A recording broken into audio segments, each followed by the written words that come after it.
Tyler and Molly need to get off of this show immediately because their work is just not what I want to see on Project 20 Junior.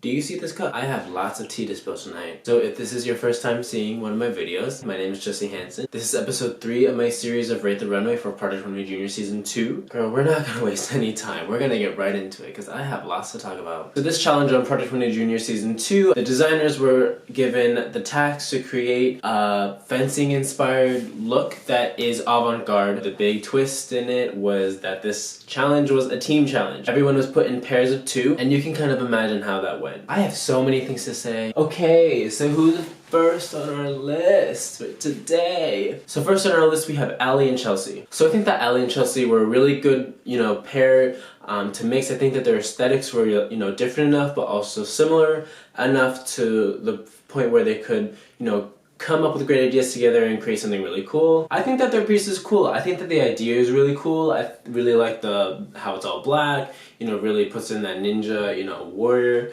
type of inspired vibe with the armor. Not a really big fan of the shoulder three-dimensional pieces.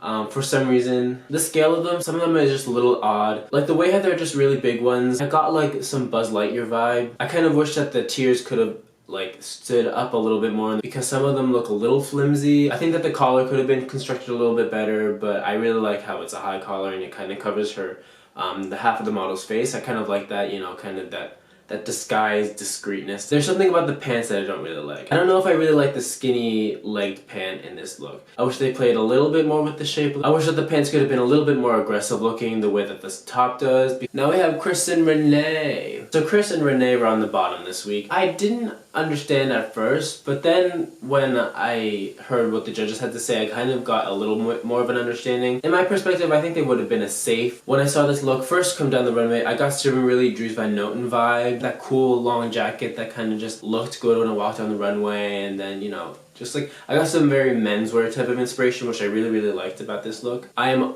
always in love and always in favor of a red accent in any garment. I think the color red, if it's used appropriately, can add such an attitude to an outfit, and I think that I really liked how they used it. The jacket is really cool. Wish it kind of flared out a little bit more. Not flared out, but it just looked a little too boxy. I really liked it with the hood on. I think it kind of gave a wrestler robe kind of vibe, which again is kind of, very masculine and, kind of aggressive. I really like that the jumpsuit wasn't just, a solid jumpsuit. The shiny fabric that contrasted in with the jumpsuit. What am I trying to say? I think there was something just a little wrong with the collar area of the jumpsuit, that it could have just maybe been, it looked like it was just kind of sagging down a little bit too much. I agree that it wasn't as avant-garde as maybe this challenge was asking for. Why is my mouth being so dry? So now we have Hawa and Akai. So I'm gonna leave just all of the things that happened between them during the challenge just aside. I'm here to judge clothes and I'm here to judge personalities. I think that the ideas and the inspirations of this garment were just a lot better than what the actual outcome was. The fabrics aren't functioning how they're supposed to function. The color palette just also doesn't help with how the fabric is responding to how it was used in the garment. Not really a fan of how they used that silky type of... It was a lingerie disaster looking garment. The overlay on that top is a disaster. I don't know I know they were fighting and stuff like that and there were conflicts, but girl, you could have surged it in a red thread or something. I don't know, something other than the raw choppy cuts on fabrics like that. Please. That collar did not belong there and needed to fly away. The collar on that garment did not want to be there almost as much as Hawa didn't want to be Akai's design partner in this challenge. The bow was just unnecessary and did not go with anything else on the garment besides the arm, stiletto, gladiator straps, and the fact that it was red. The red bands wrapped around the arms was really interesting. I just wish that there were more elements as strong as that shown in the final product. Also, I do not understand the back. How did she get in and how did she get out? I would love to know. Overall, I just did not understand the look at all. The garment was almost as trash as their communication and ability to work together as a team in this challenge. It was just a hot mess. Hot mess, sorry.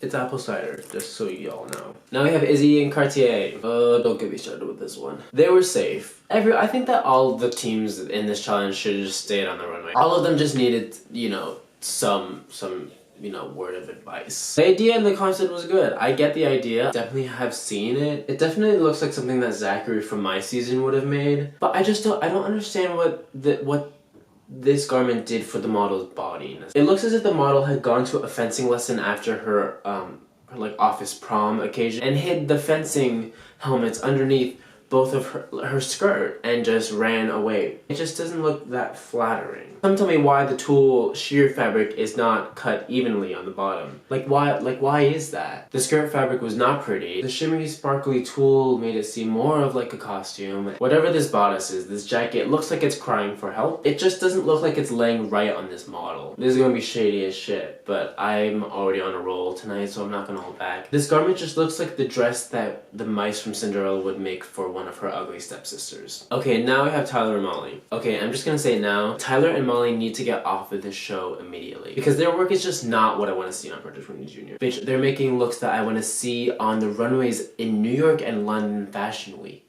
What the actual, what the heck? The Heavenly Aboves have brought together two designers and have given birth to this amazing garment. I'm shook. This look is one of the most incredibly well-made looks that I've ever seen in quite a while from Project 20. Adult, kid, junior, whatever show they're gonna create next. I think that the fabric choice is amazing. I myself have never worked with that type of fabric before, but I'm definitely gonna try to get my hands on it now. But I know for sure it won't be as amazing as what they had created on this challenge. This is just incredible. The color choice is very nice and very trendy. I think it's very fall. The design looks wearable and avant-garde and not too costumey at all. Also, I think that Molly did an incredible job with the pants. I'm also so glad that she did not make a skinny pant. I think that the wide-legged pants were just, they're very David Bowie, as Tyler said. And it just all looked good together. I think that if she had made like a skinny pant, I think that it would have made her look kind of like a church belle. But instead, this looks like something that I want to see in the Metropolitan Museum of Art. Something I want to see in the Victoria and Albert Museum. Like, come on. These kids do not need to be on this show. They are incredible. Am I overreacting? I don't know. But I just really like this look, and I'm so proud of them. She did not start out good with me, but now I am such a fan of her work. God bless. So that's that with all the looks, but I'm not done yet. I still have something else to talk about that I know needs to be talked about. If you've watched Project Runway Jr. for years, if you live, breathe, eat, and poop Project Runway, you will know what I'm talking about. That Tim Gunn save. What the f- I would just love to know why he loves to play. I would love to know. Like, honestly, was anybody expecting that Tim Gunn save? When Tim came into that designer lounge and said that he was giving Akai a Tim Gunn save, you could see that all of their faces were shook. Where is the lie? Honestly, we're already in the third challenge and Tim Gunn is using his save? Excuse me, like, what are you doing? Like, what is going on? I was thinking about this, and I've been thinking about this for a while. For the past, 3 seasons of Project Runway. 14, Junior to 15. And now this. I'm just sensing a little pattern here. In my season of Project Runway Junior, and also in season 14, I believe, the order of the challenges were exactly the same. First impressions challenge, there was an unconventional challenge, and then there was some sort of team challenge. And now even just kind of narrowing it down to just Junior, there was a New York City inspired challenge, a weird unconventional challenge, a challenge where people had to work as a team. Honestly, what's next? Maybe a challenge where the designers need to create a school uniform inspired outfit. Or maybe the challenge will be design a look for a girl wearing the wrong thing at the wrong party. On my season, they also eliminated no one. They kept both Matt and Samantha. And on episode 3 of this season, they didn't eliminate anyone again. Instead, Tim Gunn used his Tim Gunn save to keep Akai into the competition. What's gonna happen next? On my season, Tim used his Tim Gunn save on Zachary right before the finale. Instead of 3 designers showing at Fashion Week, there were 4. And now on this season, since he already used Tim Gunn save on Akai on the 3rd episode, are they just gonna have 4 designers show at the finale in this season anyway? Also, in a few seasons ago on the adult one, Tim Gunn also used his save on some people right before the finale. I just would love to know why he loves to play. Also, Project Runway, let's have a designer who actually deserves to win this season, please. Ever since Sean Kelly won his season, I've just not been impressed at all by the finalists who show at Fashion Week. Like Edmund, oh my god. That was just horrendous. And then in the midst of Project Runway Jr. and season 14, when Kelly won, that was just a disappointment. And then when people were hearing about Junior, people were expecting kind of like a trash show, you know? But thank God we actually had a designer who won our season, who deserved to win. She has been the most interesting person and designer to show at New York Fashion Week since a while. And she was a designer that I was actually happy for when she won. All in all, stop with the scripted shit, Project Runway. Please. Let's have this season of Project Runway please go on successfully. Let's leave the audience wanting another season of Project Runway Jr. But first, you gotta stop playing them games. And let's have a finale with designers who actually deserve to be there. Stay lovely.